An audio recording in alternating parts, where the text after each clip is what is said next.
So, yan, di ba anak? Kung nag-aral ako, engineer siguro ako. Yan. Hindi pa ako nag-aral yan. Nakakapag draftsman na ako. So, di ba anak? Kung nag-aral ako, engineer ako. Di ba anak?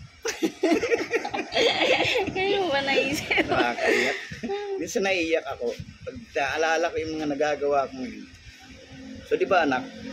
Kaso nga lang ang problema doon, hindi ko kayo magiging anak. Kasi nga, mayaman ako. Baka hindi kami nagkita ni mama mo dahil siyempre iba yung lipad ng ng buhay ko.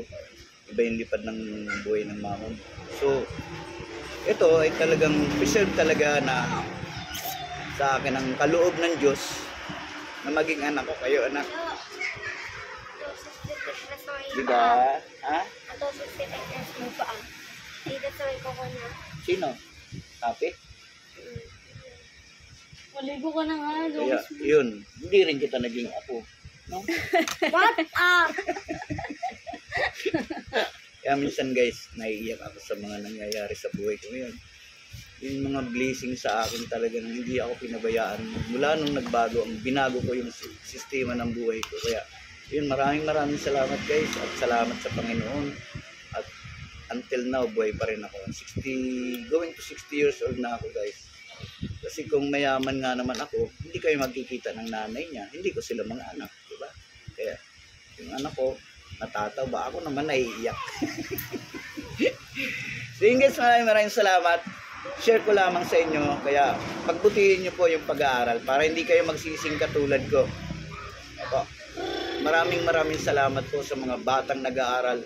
Huwag po kayong magbulakbol at sayang yung ginagasto sa inyo ng mga magulang nyo. Kaya yun, ko lang to, na-share ko lang to dahil nalulungkot ako na yung mga nagagawa ko ngayon ay hindi ko nagawa noon. So dahil yun na nga, naging street boys na tayo, naging maayos na yung kaloob sa atin ng Diyos. So hindi tayo pinababayaan ng Diyos. Kaya yung anak ko, kausap ko, sabi niya sa akin, bakit ngayon pa lang daw ako nangaral?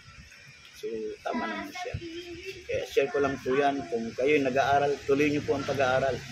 Isa po yan sa kayamanan. Ako naman, kahit na hindi naman po ako nag-aaral, lahat po ng kasi, pinag-aaralan ko na ngayon, matanda na ako. Ayan.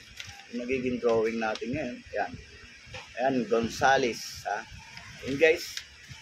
Kaya, minsan, malambot lang tayo. Naiiyak ako. It's a prank! Thank you guys. I love you all. Bye-bye.